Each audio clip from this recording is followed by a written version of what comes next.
لیکن اگر آپ کہیں کہ اوہو خرچے بڑے زیادہ تھے، پہلے ہی حالات پہلے ہی بڑے خراب تھے، اب قربانی بھی سر پہ آ گئی ہے معاذ اللہ، تو آپ نے نا وہ مزہ خراب کر دیا، وہ ذائقہ نہیں ٹھیک رہا۔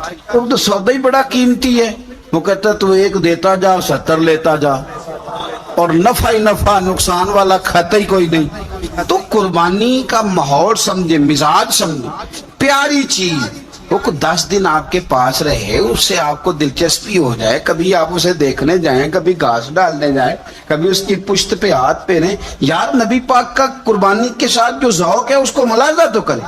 کبھی نہیں کہا سیدہ فاطمہ سے کہ اپنے کمرے سے باہر آ، کبھی نہیں کہا، کبھی نہیں کہا حضور نے۔ اور پھر میں غریبوں سے بھی کہتا ہوں کہ نبی پاک پر کبھی زکوٰۃ فرض نہیں ہوئی، اتنا مال ہی نہیں تھا کہ زکوٰۃ فرض ہو، کبھی زکوٰۃ فرض نہیں ہوئی، لیکن قربانی حضور ایک نہیں دیتے تھے، 2 دیتے تھے۔ اور ایک اونٹ میں 7 حصے ہوتے ہیں، 7۔ لیکن جب حضور حج کرنے گئے تھے تو میرے نبی پاک نے 63 اونٹ ذبح فرمائے۔ ذرا 7 سے ذرا دیکھ کے تو دیکھو کتنے بنتے ہیں۔ ہم سارا سال امیر ہوتے ہیں، عین قربانی کے دنوں میں غریب ہو جاتے ہیں۔ موٹر سائیکل چھوٹی عید کے بعد لی تھی، اس کے لیے پیسے تھے، لیکن قربانی کی جانور کی باری آئی تو ہاتھ تانگ ہو گیا، پتہ نہیں وہ کیسے تانگ ہو گیا، اللہ ہی بہتر جانتا ہے۔ اپنے ماحول کے اندر وہ خاص ایک خوشبو پیدا کریں جو رضا الہی کا ہو۔ حضور نے کبھی نہیں سیدہ پاک سے فرمایا کہ باہر آؤ، لیکن حسنین کریمین فرماتے ہیں کہ حضور نے قربانی کا جانور خریدا، پھر سیدہ فاطمہ الزہرا رضی اللہ تعالی عنہا کے صحن میں حضور لائے، صحن میں۔ نبی پاک سے زیادہ نازک مزاج بندہ کوئی نہیں کائنات میں آئے گا۔ حضور کے وجود اطہر پر مکھی نہیں بیٹھتی، پسینہ آتا تھا تو خوشبو آتی، لیکن حضور قربانی کا جانور دست مبارک سے ذبح فرماتے اور کہا فاطمہ ادھر آ بیٹے۔ سیدہ کمرے سے باہر آئیں تو فرمایا یہاں کھڑی ہو، میں تیرے سامنے تیری قربانی کا جانور ذبح کرنے لگا۔ آپ ذرا اس بات کو دیکھو، مسند امام احمد بن حنبل میں حضور نے فرمایا جانور سونا بھی ہونا چاہیے اور اس کی قیمت بھی زیادہ ہونی چاہیے، با اعتبار قیمت بھی زیادہ ہو، مہنگا خرید کے لائے ہوں آپ۔ کیوں؟ اس لیے کہ دینا اس رب کی بارگاہ میں ہے جو بڑی شانوں والا ہے۔ تو ہم نا آہستہ آہستہ ان چیزوں سے پیچھے ہٹتے جا رہے ہیں جو چیزیں ہمیں اللہ کے قریب کرتی ہیں۔ ہو جاتا ہے کچھ چیزوں سے پیار ہونا چاہیے، لیکن جب اس چیز سے بڑھ کر رب سے پیار ہو، اس کے محبوب سے پیار ہو، تو پھر وہ چیزیں کوئی اہمیت نہیں رکھتی۔ حضرت حارثہ بن نعمان رضی اللہ تعالیٰ عنہ کہتے ہیں میں نے چھوٹی سی ایک گھوڑی لے کے پالی، پیار بھی بڑا ہو گیا، وہ بڑی بھی ہو گئی، خوبصورت بھی بڑی تھی، اور کبھی کبھی میرے بچے مذاق بھی کرتے، کہتے ابا سچ بتا ہم سے زیادہ پیار ہے کہ اس گھوڑی سے زیادہ پیار ہے؟ کیونکہ گھر آتے ہی آپ پوچھتے ہیں چارہ ڈالا ہے کہ نہیں، پانی پلایا کہ نہیں، تو پیار اس سے زیادہ کہ ہم سے؟ تو حضرت حارثہ بن نعمان فرماتے تم نے جتنی باتیں کرنی ہے کرو، اور مجھے پیار ہے تو میں کیا کر سکتا ہوں؟ بڑی خدمت کرتے، پیار کرتے۔ آیت نازل ہو گئی لن تنالوا البر حتی تنفقوا مما تحبون۔ غریب آدمی، ماڑا بندہ، گھوڑی کی لگام پکڑی اور مدینے والے رسول کی بارگاہ میں پہنچ گئی، یا رسول اللہ میری قبول کر لیں۔ آپ یقین کریں حالات خراب ہوتے ہیں تو لوگ سب سے پہلے وہ والا 100 بند کرتے ہیں جو مسجد جاتا تھا،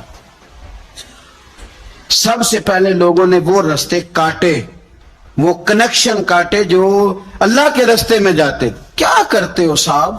یہ تو اصل ہے، باقی تو ساری فروعات ہیں، باقی تو ساری شاخیں ہیں، تو آپ نے جاڑی کاٹ دی جہاں سے آ رہا تھا۔ اپنی ساری ضروریات لوگ پوری کریں گے اور 1.5 لاکھ تنخواہ میں سے پورا 2000 مسجد دے کے کہیں گے دیا تو ہے 2000۔ لیتے وقت کبھی نہیں حساب کریں گے کہ اللہ سے لیا کتنا ہے، دیتے وقت گنیں گے، شمار کریں گے۔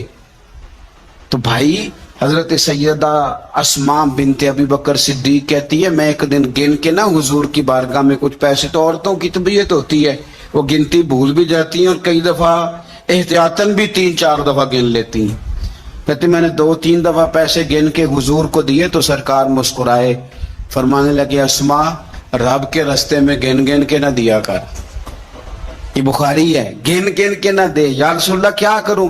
فرمایا تو اس کے رستے میں بے حساب دے، وہ بھی تجھے بے حساب ہی عطا فرمائے گا۔ زاہدوں نے یہ عجب کام کیا، عجب ہے کہ تسبیح کے دانوں سے جو کام لیا، چاہیے تھا کہ بے شمار پکارتے تجھ کو، یہ بھی کوئی بات ہے کہ گن گن کے تیرا نام لیا، یہ بھی کوئی بات ہے گن گن کے تیرا نام لیا۔ میرے عزیز سمجھ لیں اچھے طریقے سے، حضرت حارثہ بن نعمان گھوڑی لے کے آ گئے، یا رسول اللہ قبول کر لیں، تو حضور نے فرمایا تیری قبول ہو گئی۔ اس بات کو ذرا پھر ایک دفعہ سمجھ لیں، تیری قبول، حضور کو پتہ ہے نا اس کا پیار بڑا ہے، حضور کو پتہ ہے اس نے پالی ہے، پر لے آئے تو فرمایا تیری قبول رکھ لی، چونکہ آپ کی جو روحانی ترقی ہے وہ بغیر اس کے ممکن نہیں۔ حضور نے وہ رکھ لی گھوڑی، جناب حارثہ بن نعمان خوشی خوشی گھر چلے گئے، ان کے بیٹے زید بن حارثہ آئے، تو نبی پاک نے فرمایا یہ بھی اللہ کے رستے میں مجھے تحفہ ملا ہے، اب میں تجھے تحفہ دے رہا ہوں۔ حضرت زید بن حارثہ نے گھوڑی لی، دوبارہ گھر گئے تو والد کہنے لگے یہ کیوں لے آئے ہو؟ یہ تو میں دے آیا تھا، تو وہ بھی صحابی تھے نا، کہنے لگے آپ نے مصطفیٰ کو تحفہ دیا تھا، مصطفیٰ کریم نے مجھے دے دیا ہے۔ تو حضرت حارثہ بن نعمان رو پڑے، فرمایا دیکھو میرے کریم کا کرم، قبول بھی کر لیا ہے اور یہ بھی انہوں نے ثابت کر دیا ہے کہ رہ بھی تیری آنکھوں کے سامنے۔ تو اپنا وہ جو خاص ذوق ہے اللہ کی راہ میں کچھ دینے کا، جانور کو قربان کرنے کا، احسار کرنے کا، قربانی دینے، اس ذوق کو کبھی بجھنے نہ دیں۔ دیکھیں نا نبی پاک صلی اللہ علیہ وسلم نے نا حد بیان کر دی، اور میرا خیال ہے یہ حدیث سمجھنے کے بعد بھی اگر سخاوت کا ذوق پیدا نہ ہو تو پھر بندے کو نا سرجری کرانی چاہیے دل کی، پھر اس کو سرجری کی ضرورت ہے۔ نبی پاک صلی اللہ علیہ وسلم نے فرمایا اللہ کے رستے میں خیرات کر کے جہنم سے بچ جاؤ، اللہ کے رستے میں خیرات کر کے جہنم سے بچ جاؤ، اللہ کے رستے میں دے کے جہنم سے بچ جاؤ۔ اگر کچھ نہ ہو سکے تو کھجور کا ایک ٹکڑا ہی اللہ کے رستے میں خیرات کر دیا کرو۔ اگر یہاں بھی ذوق، یعنی کھجور بھی پوری نہیں، کھجور کا ایک ٹکڑا، ساری زندگی یہی رونا رونا ہے ہم نے کہ غریب بڑے ہیں، بڑے حالات خراب ہے، ماڑے بڑے ہیں، پوری نہیں پڑتی، اس سے آگے بھی جانا ہے کہ ادھر ہی رہنا ہے؟ دیکھو یاد رکھو، اچھے طریقے سے سمجھ لو کہ فرمایا صدقہ دے، چاہے کھجور کا ایک ٹکڑا ہی دے، ایک ٹکڑا کھجور کا۔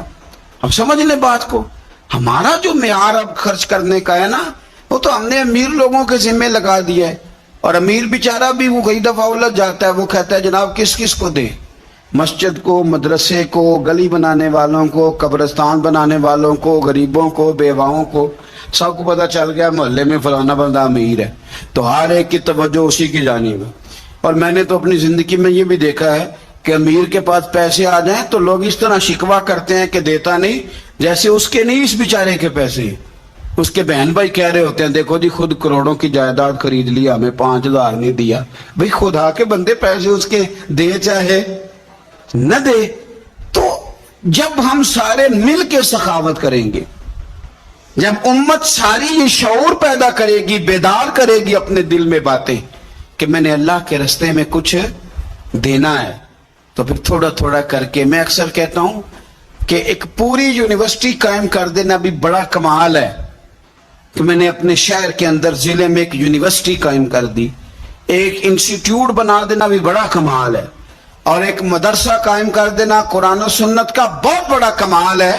لیکن ہم یہ سارا کچھ نہیں کر سکتے، ایک غریب بچے کا خرچہ تو اٹھا سکتے ہیں کہ نہیں؟ اگر آپ نے ایک غریب بچہ باشعور کر دیا، تعلیم یافتہ ہو گیا، تو آپ نے یونیورسٹی کا کام ہی کیا ہے۔ لیکن ہم اس طرف بھی آنے کو تیار نہیں ہوتے۔ اپنی قربانی کے لحاظ سے ماحول کو سخاوت کا رنگ دیں، ماحول کو ذوق کا رنگ دیں۔ ہمارے ہاں لوگ پوچھنے لگ جاتے ہیں کہ قربانی کا سارا گوشت گھر میں رکھنا جائز ہے؟ بالکل جائز ہے۔ سارا گوشت کیا، پورا اونٹ آپ گھر میں کھا لیں، شریعت آپ کو منع نہیں کرتی، لیکن کس نے کان میں بتایا تھا کہ قربانی کے بعد گوشت ملنا ہی نہیں؟ آپ یقین کریں